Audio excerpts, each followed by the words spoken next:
Hello out there to all of you seekers of literary luxury, and welcome to my channel where I sit amongst my dolls for no apparent reason and talk about the books I like. My name is Daniel and I am the Barbie book boy.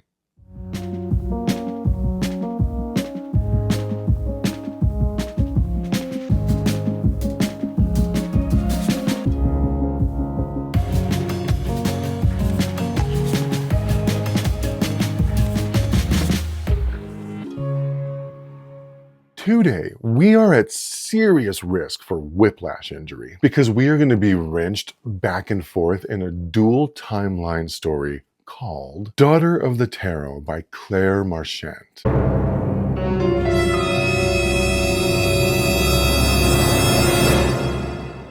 So just make sure you have your passport ready and all of your inoculations because here we go. The year is 1644 and Portia has been living in London after fleeing Italy with a newborn baby. Things had been kind of rough for her back home in Italy, what with the bubonic plague creeping around every corner, not to mention the absolute brute of a man that she was just as desperate to escape. Rough times, man, rough times. So she's forced to make this strategic evacuation from the medieval chaos in a grand show of heroic cardio. But you know what? Her situation isn't completely dire because Portia has a skill. And frankly, it's one that really can help her start a new life as she attempts to put the past behind her. So as the universe just piles on plague and patriarchy, Portia is more than just a victim of her circumstances. In the grand tradition of her maternal line,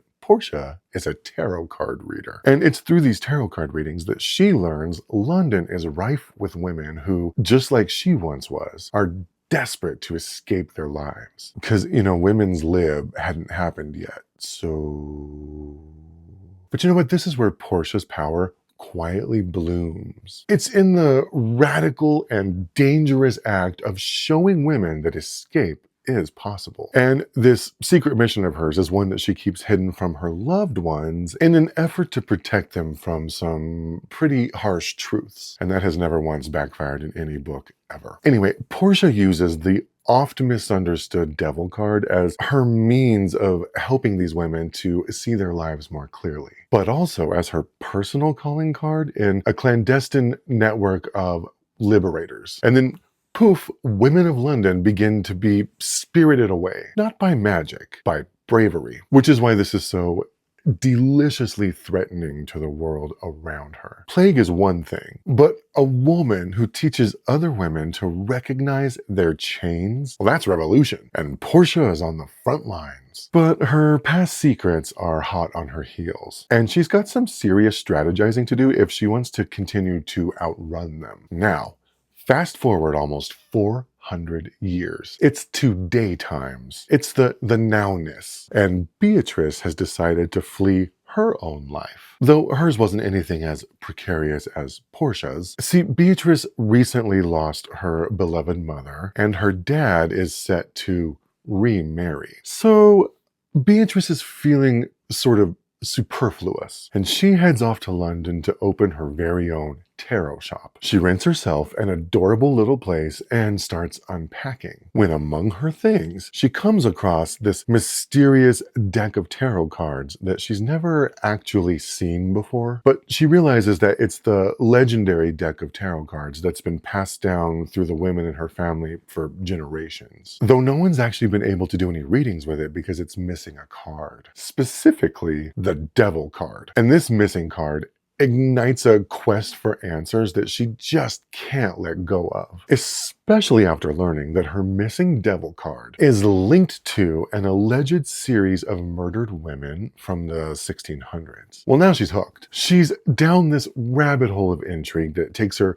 all over London and Italy in a desperate search for a missing card-sized piece of paper from the 1600s. Now, if this sounds like an exercise in futility to you, then you and I had the same thought. But she can't help it. Her tarot deck feels like it's grieving the loss of this card, and Portia won't have it. She's determined to get to the bottom of this murder mystery while reuniting the missing card with its sisters in the deck. And that's basically the story of Daughter of the Tarot by Clare Marchant. So what are my thoughts? Well, I think it would be helpful to understand the dynamic of a deck of tarot cards before launching into this book. Because at first it might seem like an unhinged endeavor to try and find what amounts to most people as a missing scrap of paper from 400 years ago. But as it's explained in the book, a deck of tarot cards is actually like a family. And when one goes missing, it isn't as simple as just replacing it. And I liked that explanation because it reminds me of my dolls. Ladies, we are a family and every single one of you is entirely irreplaceable, at least sentimentally. I mean, there's not a single one of them that I probably couldn't find on eBay. But once I read about the cards being a family, I instantly understood Beatrice's motivation. Her tarot deck isn't just some interchangeable object. It's a closed relational system. Each card knows all the other cards, and removing even one card destabilizes the entire deck. You don't replace the Fool card with another Fool card any more than you would replace a sibling with a stranger who just so happens to share the same name. And once you understand that, everything in this book just clicks. Beatrice's desperation isn't about a piece of paper. It's about belonging and wholeness and togetherness. The missing card's absence is deeply felt. There's this devil card-shaped empty space in the deck that she can't ignore any more than she could, say, an empty chair at the family dinner table. And speaking of family,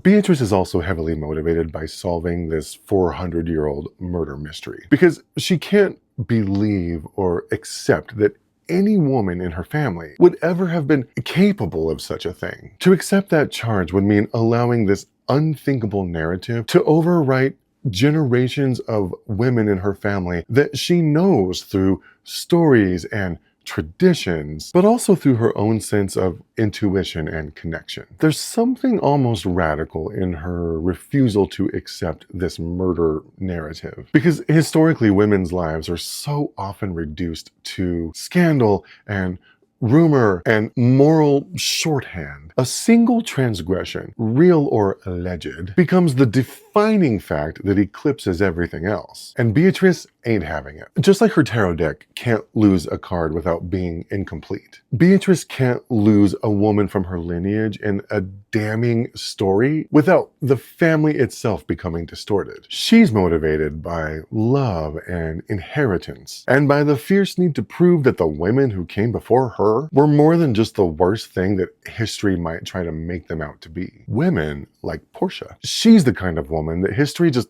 loves to misunderstand. In a way, Portia actually fits beautifully into the metaphor of the devil tarot card, because she's been misread by history. Portia is a fierce protector of her family, but also of her secrets, which makes her wholly vulnerable to her past and the evil that still lurks there. She protects her family by withholding information, by deciding what can and can't be known. And that secrecy is both a survival skill and a fatal flaw all at the same time, because Portia is directly involved with the mysterious disappearances of several local women, and her community is in a panic. They're thinking they're being terrorized by some evil woman-snatching villain of a fiend. But while the community's panic feels loud and immediate, it's almost a red herring compared to the real threat, which for Portia is the past that she thought she'd escaped. As such, Portia's secrets aren't just dangerous because they invite suspicion. They're dangerous because they're unfinished. What she left behind wasn't just a place or a name, but consequences that are still moving and still capable of catching up. See, Daughter of the Tarot isn't really just about recovering a missing card. It's about honoring the past and the truth, and The idea that some things become irreplaceable precisely because we love them. Thank you so much for watching. I'm going to be doing these little book reviews weekly, so if this is your thing, then stay tuned. Oh, and don't forget to like, comment, and subscribe. Leave a comment if you plan on reading this book, or leave me a comment if you've already read it and have some thoughts. Tell me about your own tarot card adventures. I'd really love to read some of those if you have any, so leave those in the comments for sure. Now, if you'll excuse me, my dolls and I have an appointment to have our cards read by Halloween Fortune Barbie. See you next time.